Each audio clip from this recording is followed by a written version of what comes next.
Hey everybody, welcome back to my channel. So I did it again.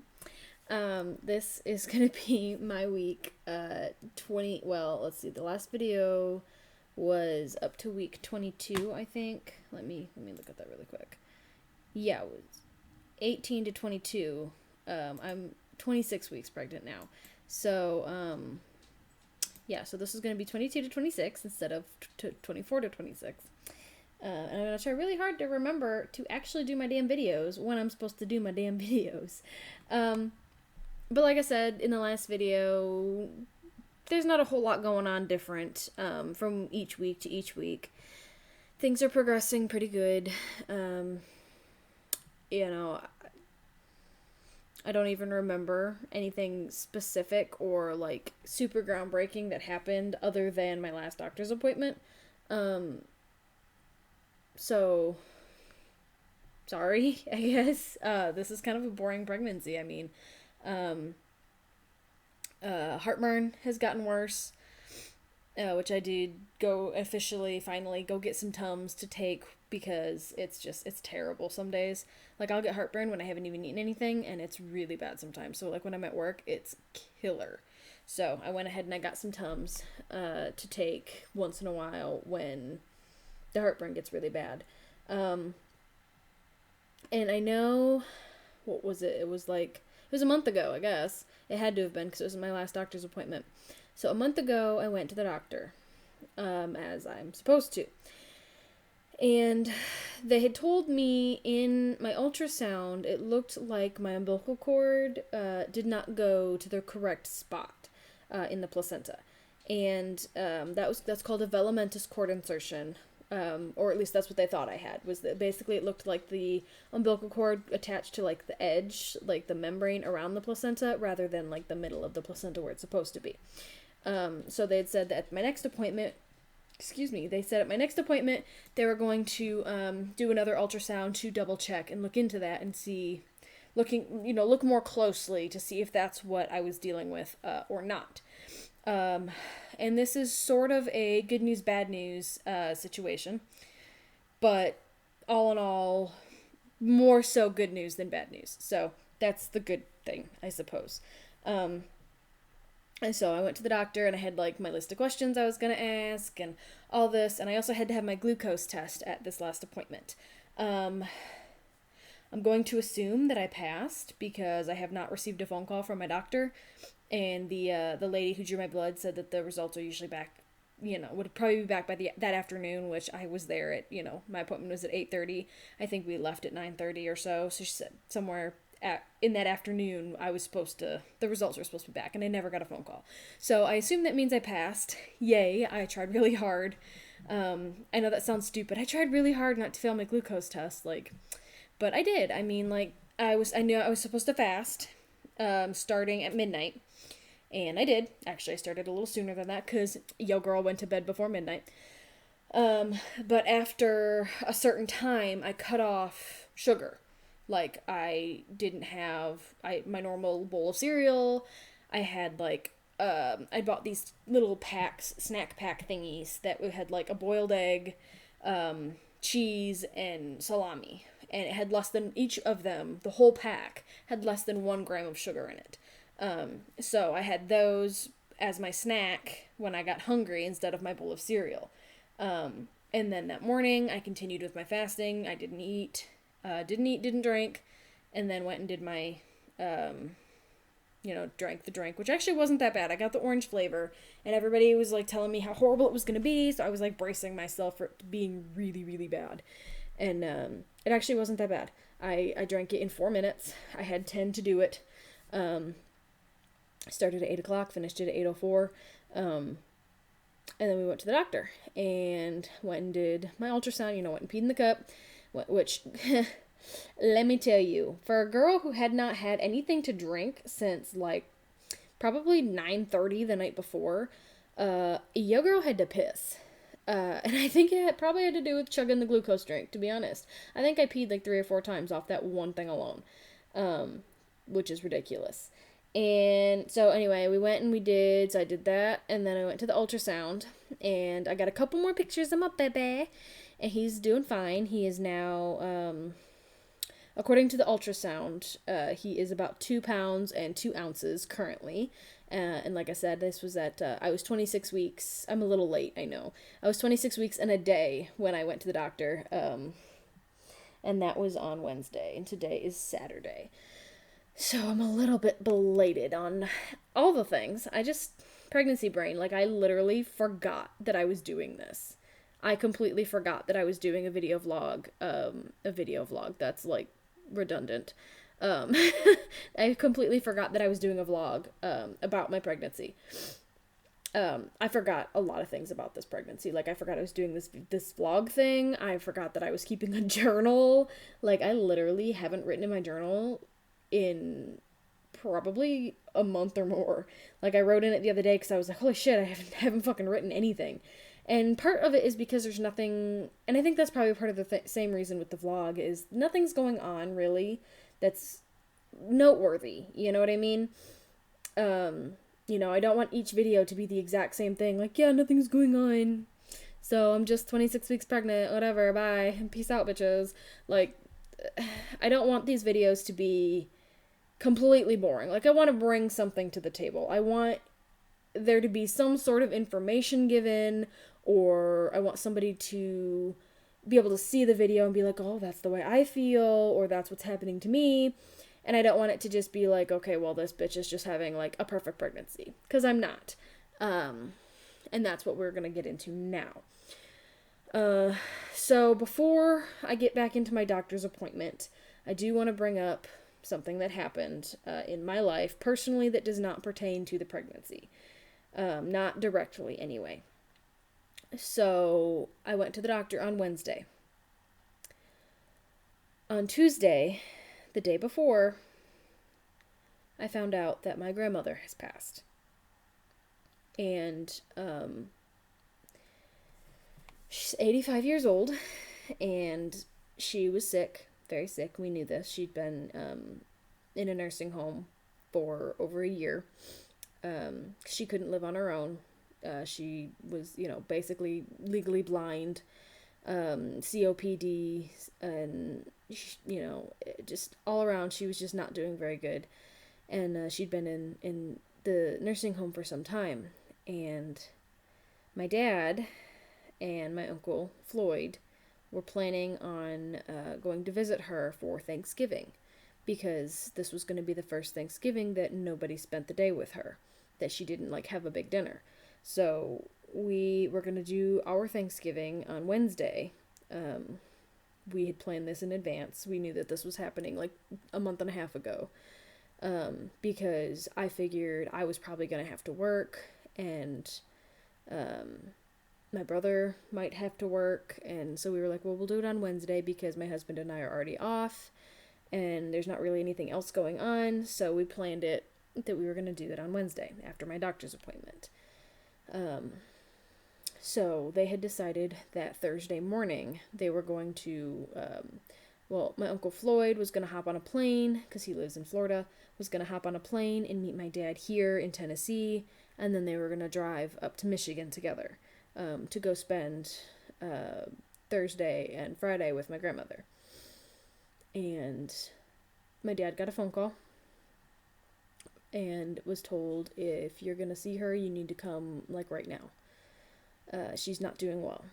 And my husband was supposed to pick me up from work, because we only have one car, so he drops me off and picks me up, or I drop him off and pick him up, depending on who works when. So my husband was supposed to pick me up from work that day, on Tuesday. And my dad asked my husband to allow him to pick me up instead.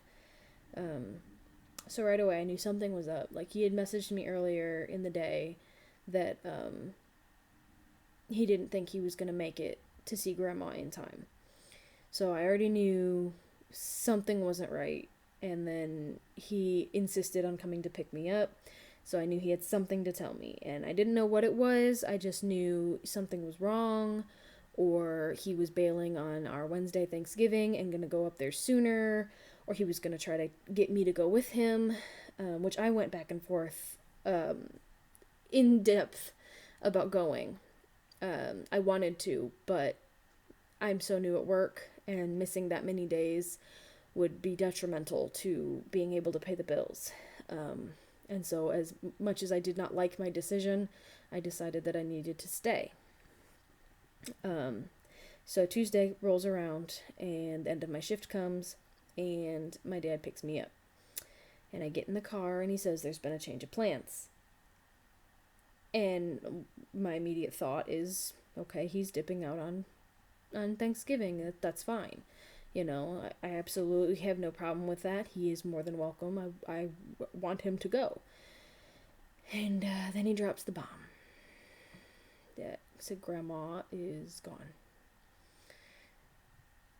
And I tried very, very hard not to cry, because I knew if I started crying, then he was going to start crying, and I didn't want that to happen. So that was a weird noise. So I tried really hard not to cry, and he told me what happened, that basically she just went downhill very fast.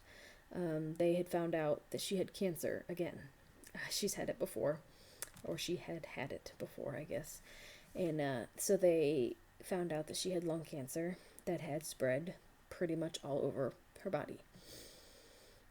And they told her she'd had 6 months to live, and that was like a week before she died.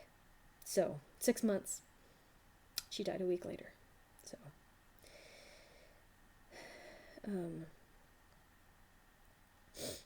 So she got the chance to hear some music played for her. I guess a gentleman had come and was singing and playing guitar for her and asked what her favorite song was.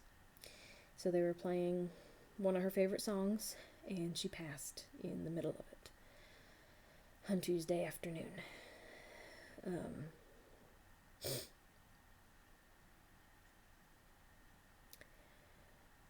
And I didn't get to say goodbye. And I realized that my son was never going to get to meet his great-grandma, and she was never going to get to meet her great-grandson. And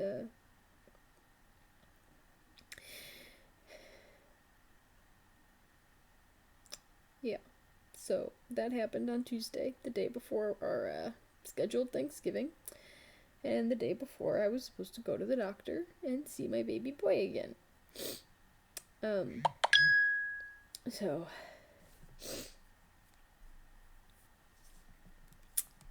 I'm going through that right now, and I have 3 days off, so that's kind of worked out, I guess, because that gives me 3 days to kind of deal with my emotions about the whole situation, because I feel like the shittiest human being on the planet because I didn't go see her before she died.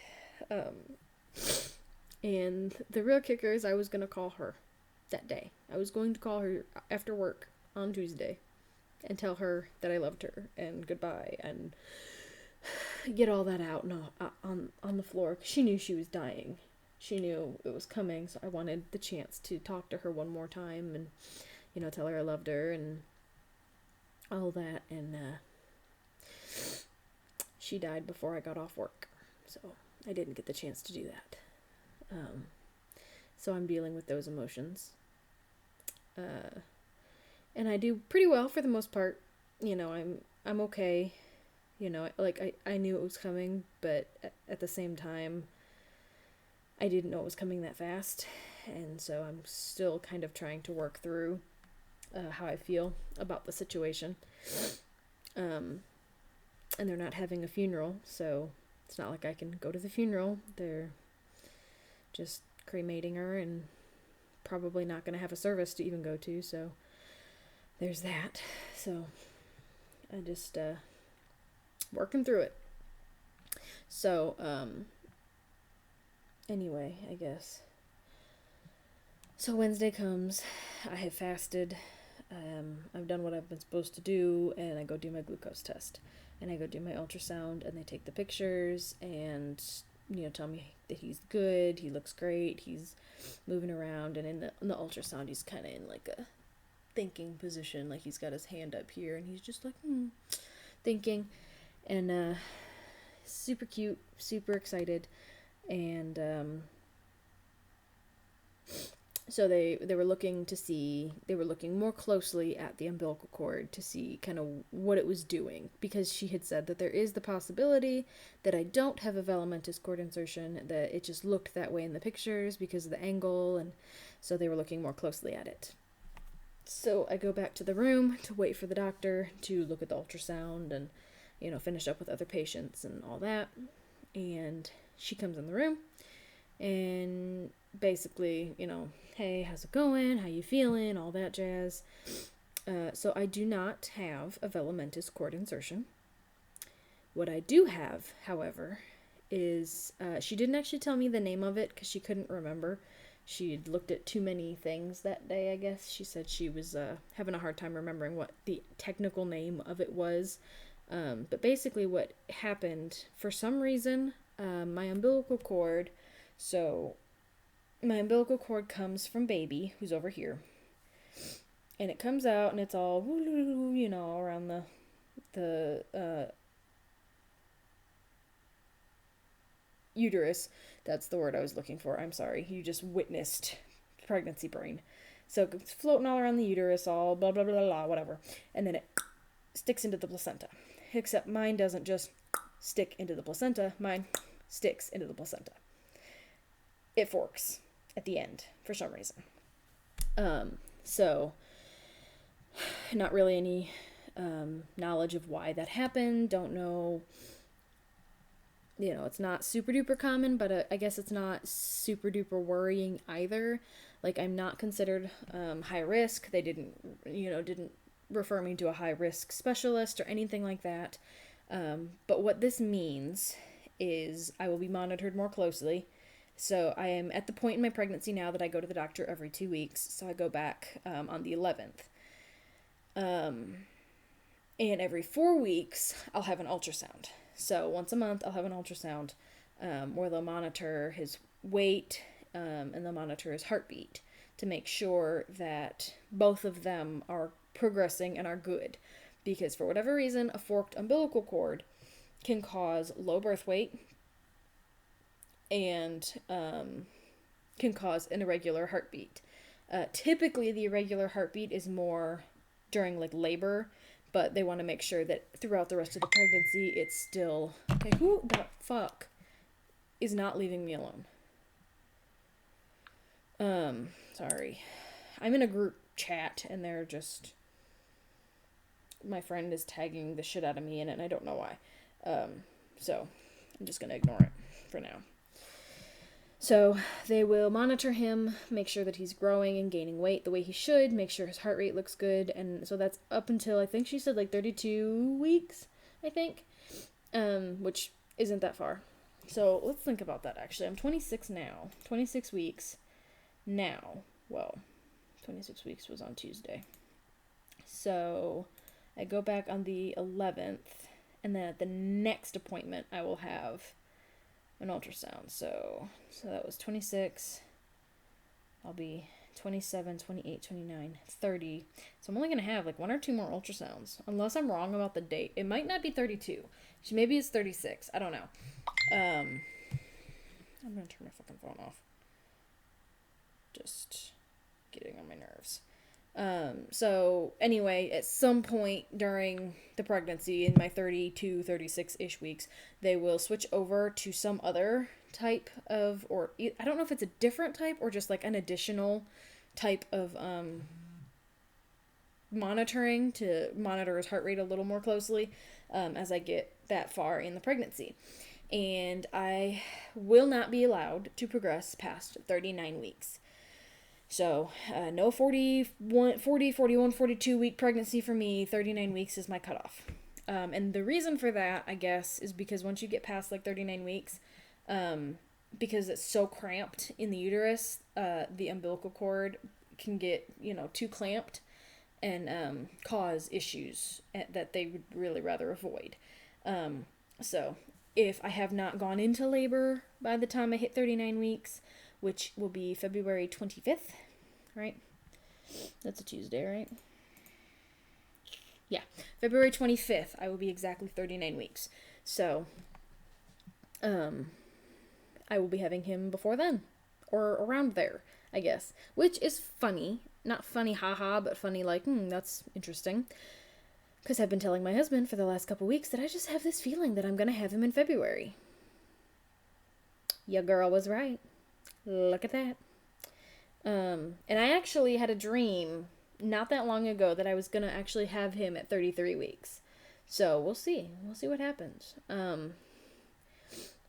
But yeah, he's looking good. He's, cute as a button from what I can tell in the ultrasound. I know they're not like the greatest pictures in the world, and it's not the 3D ultrasound, it's just the plain all regular. But yeah, everything is fine other than that. And then they said, with the velamentous cord insertion, if that's what it had been, they said that there was a very high chance that I was going to need a C-section. With a forked umbilical cord, it doesn't increase the risk or the chances of a C-section any higher than a regular pregnancy. She said less than 1% of women who have a forked umbilical cord need a C-section because of the umbilical cord. Now, that doesn't mean that I won't still need a C-section. It's just there's no higher chance of it than a normal pregnancy with a normal umbilical cord. So fingers crossed that I can still avoid that because I'd really rather not if I can help it. Of course, I want what's best for the baby, and I want baby and mom to come out happy, healthy, and, not... So, I will do whatever I need to do to make sure that my baby boy comes into this world very healthy. So, that's really the only thing that's come up recently that I really wanted to address because, like I said, it's very normal day-to-day stuff. Like, there's nothing crazy happening. I'm at the point now, which I probably was in the last video too, but I don't remember if I mentioned it, that I can see my stomach moving when he kicks and drags his foot across this way and that way, and he's a very active little boy. Let me tell you. Most of the time, if I'm not moving, he is going nuts. And I know that it's because when you are moving, the motion kind of rocks him to sleep. So more than likely, if you're moving, he's asleep. And when you're not moving, he's awake and moving and kicking and flailing. And so everything seems fine. Nothing is majorly wrong. Everything is moving on as it should. Like I said, I go back to the doctor on the 11th. Well, actually, technically not the doctor. So we're trying to keep my appointments on Wednesdays because I'm off on Wednesdays, so I don't have to change my schedule at work any to make it to the appointment. And my doctor's not in on the 11th. They wanted me to come in on Thursday, which I work and so does my husband. So we were like, well, do you have anything on Wednesday? And she's like, well, Dr. Turner's not in. So is there another doctor that I could see? I don't care that much. As long as it's not there's something specific happening. If I was going and needed to talk about something specific with my doctor, I'd rather see my doctor.